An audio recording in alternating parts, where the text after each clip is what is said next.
11 тақырыпты қарастырылған. Сол 11 тақырыпта біз қазір қарастырамыз. Мысалы, мына жерде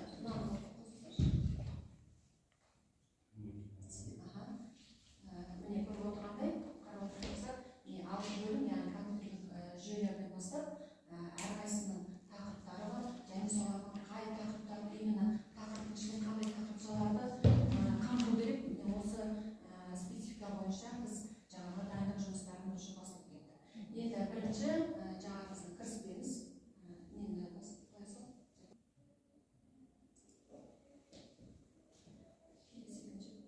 Елу беске осының нормативный процент. Келесі. Ары келесі. Міне көріп отырсыздар, мына жерде жалпы түрдегі біздің информатика пәнін қалай дайындау керек тізбесі көрсетіліп тұр.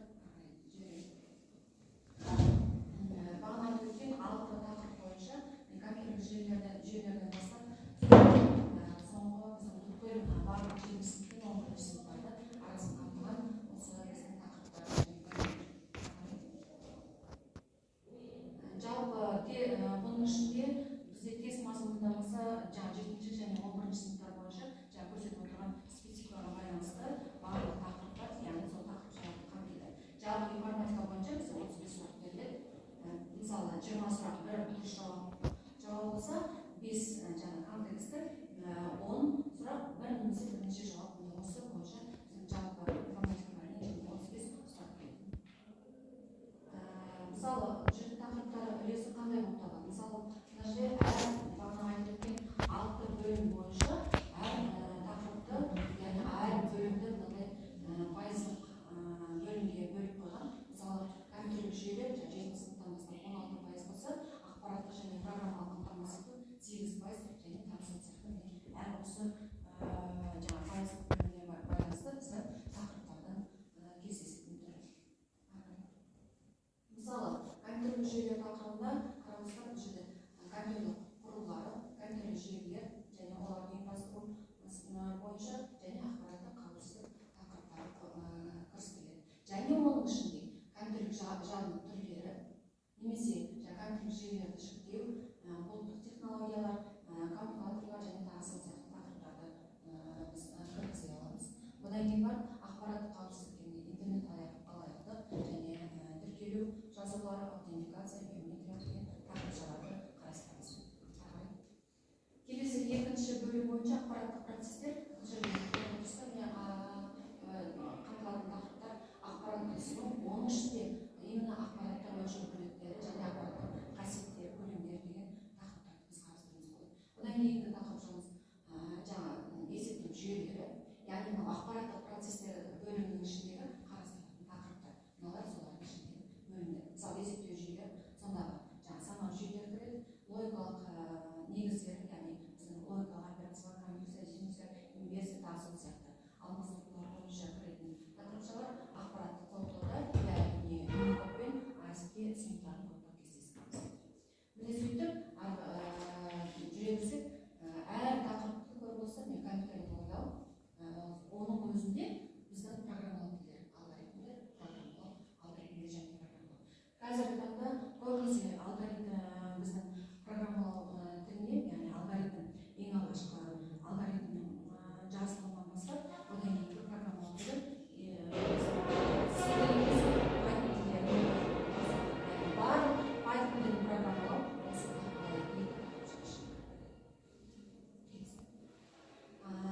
енді міне мына жерде ақпараттық және программалық қамтамасыз ету бөлімі бойынша бұл жерде арифметикалық құралдылар және жады тестілері және программалық қамтамасыз ету тақырыбында жалпы программалық жасақтамалары оларды пайдаланушы қажеттілігіне қарай таңдау керек. Осы тақырыпшасы.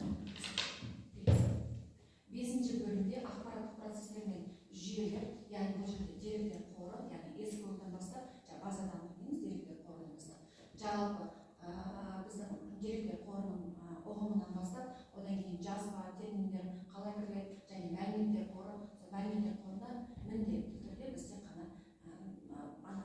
ең алғашқы бастайтын Microsoft Access-іміз бұл жерде тоже SQL-дан бастап кетеміз. SQL-дің барлық кестелер, яғни кесте жазатын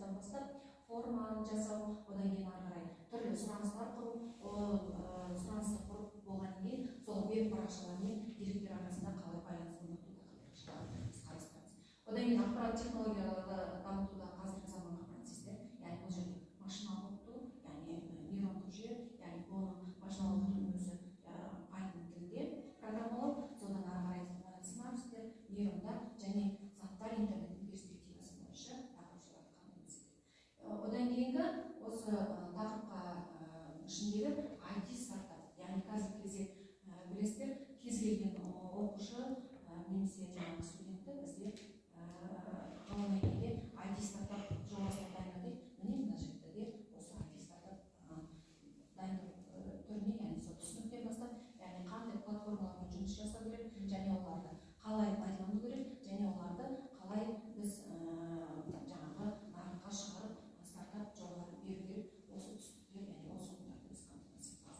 Соңғы 6-шы тақырып компьютерлік ойлау, объектілерді құру және түрлендіру. Олардың ішінде электрондық кесте, яғни жалпы Excel-дің, Microsoft Excel-дің жаңағы біздің қолданбалы программамыз қарастырылады, және онымен қосып PowerPoint тақырыбы жаңағы несі бойынша платформасында жұмыс істейтін электрондық кестенің барлық түрлері, яғни солардың ішінде арка сілтемелермен қалай жұмыс жасау керек, немесе ол функциялармен қалай қолдану керек, осы тақырыптарды қамтамасыз етеді. Одан кейін веб жобалау, яғни веб жобалар қарапайым HTML платформаны пайдаланып, одан кейін CSS-ті қалай пайдалану керек, және қандай скрипттер құру керек, сол скрипттердің арқасында ары қарай мультимедиалық нысандарды қалай кірістіру керек, және оларды қалай жобалау керек. Міне осы тақырыпшаларды қарастырдық. Соңғы тақырыпшамыз, яғни 3D модельдеу. Бұл жерде бұрынғы кезде біз тек қана жаңағы мектеп курсында компьютерлік графиканы дизайнды өтуші, қазір уже виртуалды, яғни AR немесе кеңейтілген шындық мақсатта және адамның физикалық денсаулығына жаңағы AR-дің қандай әсері. Яғни бұл жерде мысалы кез келген оқушы, кез келген пайдаланушы AR-мен OR-ды пайдаланып, осы 3D модельдің жұмыстарын жасау түрлерін біз қарастырамыз. Міне осы тақырыптар бойынша біз жаңа айтып өткен 6 бөлім және 11 тақырып, одан кейін ішінде қаншама тақырыпшаларды қамтамасыз ету керек. Сол бойынша біз мына жерде ОБТ-ға дайындауға арналған оқулықтар тізімін қарастырдық. Мысалы, көріп отырсыздар, қазіргі таңда мектеп курсында сіздер бір ғана кітапты пайдаланбайсыздар, бірнеше авторларды пайдаланасыздар. Мысалы, бір сыныптың өзінен берді, әр 7-ші сыныптан бастап 11-ші сыныпқа дейін біз уже теріп, қазіргі кезде, яғни қай оқулықтармен жұмыс жасау керек. Соның ішінде, мысалы, ең бірінші Қадырқұловпен, Салғараевамен, Мұхамеджановамен жұмысы, міне осы әр сыныпта әрқайсының 5-6 жаңағы автордың кітаптарын пайдалану арқылы солардың салыстырмалы түрде біз түрлі жаңағы зерттеу жұмыстарын жүргізіп, барлық тест тапсырмалары бар, немесе бағанағы тақырыпшалар бар, солардың барлық жеке-жеке бағанағы біздің 6 бөлім және 11 тақырып бойынша біз түрлі ютубқа жаңағы әр тақырыпша бойынша мысалы уже нелерді жасап дайындап қойдық, видео оқу түрлерін. Міне мысалы жеке-жеке кітаптарға жаңа көрсетіп тұр. Мысалы біздің өзіміздің Қазақ Қыздар университетіндегі Салғараеваның кітаптары. Әр мысалы 7-ші сыныптан бастап 11-ші сыныпқа дейінгі кітаптар көрсетіп тұр.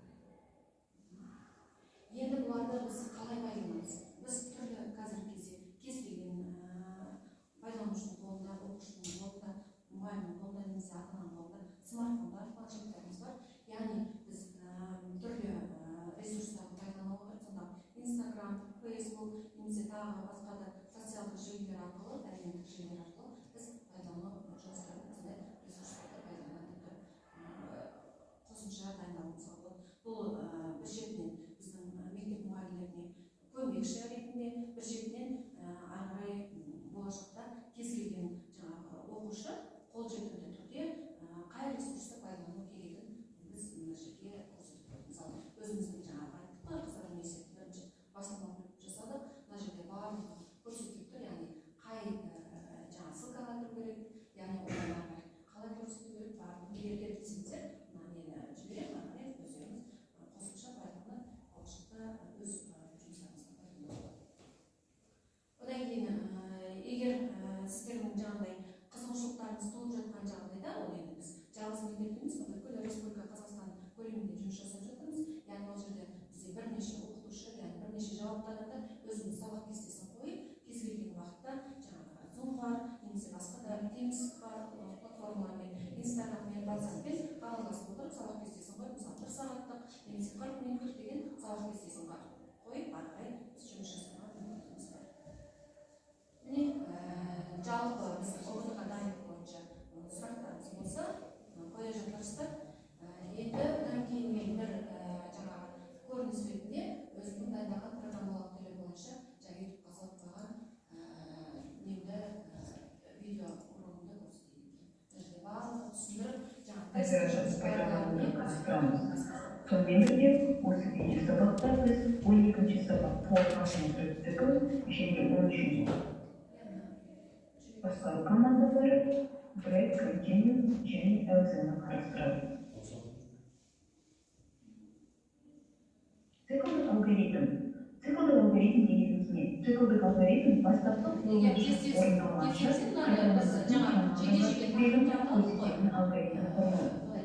циклдер бірінші ұғым түсініктер береді, нәтижесінде мынау жаңағы тест тапсырмалардың ішінде кездесетін есептерді қарастырып жатырмын. Соның кемшіліктер, артықшылықтарын көрсетеміз. Қай кезде дұрыс жауап болады, қай кезде қате жауап болады. Программалық коды осындай түрде жазылады. Оны не болады, тәуелсіздік енгізуге әрине 5 болады. Келесі енді бізді 5-ті алу үшін, енді осы 5-ті керек n-ден n-бөлінген күнді жазуды күнімізді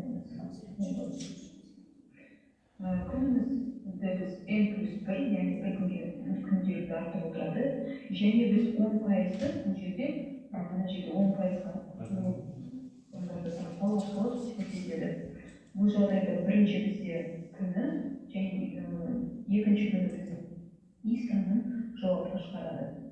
Тура осындай есеп бірден 9-ға дейінгі аралықтағы -2 қадаммен өтіп өте жауапқа есептің мәні шығарылады. Сандары бұл тізім арқылы енгіземіз, циклді жүргіземіз, шарт бойынша бізде стандарты else циклін басқару. For параметрлік циклінде else болғандықтан ары қарай енді қосудың қажеті жоқ, дұрыс деді. Енді программада қолданылатын цикл, мына берген программада қандай цикл қолданылған сұрақты, бұл жерде біз параметрлік цикл емес, біз шартты циклді қолданып тұрмыз. Шексіз емес, қайталану цикл емес, қайталану саны белгілі цикл емес, бұл жерде қайталану саны өзіміз береміз, сондықтан бұл да емес. Сондықтан дұрыс жауабы бізде бұл. Мені осындай тест сұрақтары берілген, осындай сұрақтар берілген болса, мүмкіндігінше дұрыс программаны жасап қарап, есеп берілген